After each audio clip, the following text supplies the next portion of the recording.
मांस, मछली, इन सभी पर रोक लगाने के लिए कई लोग पूरी कोशिश लगा देते हैं, लेकिन उस पर रोक नहीं लग सकती, क्योंकि कहीं ना कहीं इन चीज़ों पर रोक लगाना एक प्रकार से गलत ही साबित हो जाता है।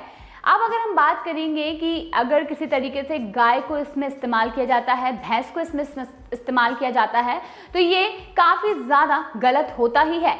लेकिन अगर अब हम बात करेंगे केरल की, तो जहां पर केरल के सत्ताधारी कम्युनिस्ट पार्टी ऑफ इंडिया यानी कि सीपीएम द्वारा नियंत्रित ब्रह्मागिरी डेवलपमेंट सोसाइटी द्वारा संचालित देश के सबसे बड़े बूचड़खाने को पुनर्जीवित की प्रक्रिया तेज हो चुकी है। जी हाँ, बताते चलें कि बीडीएस ने अपने प्रमुख उद्यम यानी कि मालाबार मीट ब्रांड निजी पूंजी स्वीकार की है। कर्ज तथा निवेशकों एवं कर्मचारियों के विरोध के कारण बीडीएस ने लगभग 1 साल पहले मीट संयंत्र बंद कर दिया था।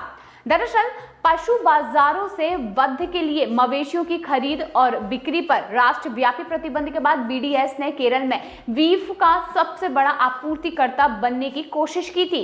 इसके लिए सीपीएम ने भरपूर मदद भी की थी। हालांकि कोरोना और राजनीतिक खींचतान के बाद ये कर्ज में डूब गई और आखिरकार मीट प्लांट बंद करना पड़ा था। अब मालावीर मीट ब्रांड को बचाने की कोशिश की जा रही है, यानी कि ऑन मनोरमा ने सूत्रों के हवाले से ये कहा है कि कोट्टयम स्थित फर्म बफेट ब्लूबे प्राइवेट लिमिटेड ने बीडीएस में हिस्सेदारी ले ली है। बीबीएल ने इस प्लांट के रखरखाव में बीडीएस की मदद करने की बात भी कही है और इसके लिए वह कार्यशील पूंजी जुटाएगी और आवश्यक लाइसेंस प्राप्त करेगी। सूत्रों ने यह बताया कि मध्य केरल की यह फर्म विदेशी बाजारों में भैंस के मांस के निर्यात में शामिल है। बीडीएस के COO doctor B Sunil Kumar ने यह बताया कि इससे केरल में पिंक क्रांति होगी। उन्होंने ये कहा कि निजी भागीदारी के साथ मालाबार मीट ब्रांड को फिर से लॉन्च करने के लिए विस्तृत व्यवस्था की जा रही है। वहीं उन्होंने ये कहा कि हमने कोट्टयम स्थित कंपनी के साथ समान लाभ साझाकरण के आधार पर एक समझौता किया है। हम प्लांट की क्षमता के 100% तक उत्पादन बढ़ाने की भी सोच रहे हैं। वहीं मालाबार मीट अपने मौजूदा फ्रोजन बीफ, मटन और चिकन आइटम में और उत्पाद जोड़ेगा। उन्होंने ये बताया कि मौजूदा आउटलेट्स को गुणवत्ता पूर्वक एवं प्राथमिक एवं प्रमाणित ताजा मांस उपलब्ध कराने के लिए सुल्तान और कलपेट्टा नगरपालिकाओं सहित स्थानीय प्रशासनिक निकायों द्वारा बातचीत शुरू की गई है। सुनील कुमार ने यह कहा कि अछूते बाजार स्थान का दोहन करने के लिए ताजा मांस और ठंडा मांस आपूर्ति श्रृंखला भी बनाई जाएगी। बीडीएस में 500 से ज्यादा शुरुआती निवेशक हैं, इसके साथ ही जिनमें से अधिकांश पार्टी के कार्यकर्ता और समर्थक हैं। इन्होंने केरल चिकन और वायनाड कॉफी सहित विभिन्न बीडीएस उपक्रमों में पैसा भी लगाया है। उन्होंने कृषि क्षेत्र सहित विभिन्न परियोजनाओं में 70 करोड़ रुपए से ज्यादा का निवेश किया था। हालांकि कोविड के कारण बीडीएस का कर्ज बढ़कर 100 करोड़ रुपए से ज्यादा हो गया। इस दौरान मालाबार मीट को 46 करोड़ रुपए और केरल चिकन प्रोजेक्ट को 26 करोड़ रुपए का घाटा हुआ।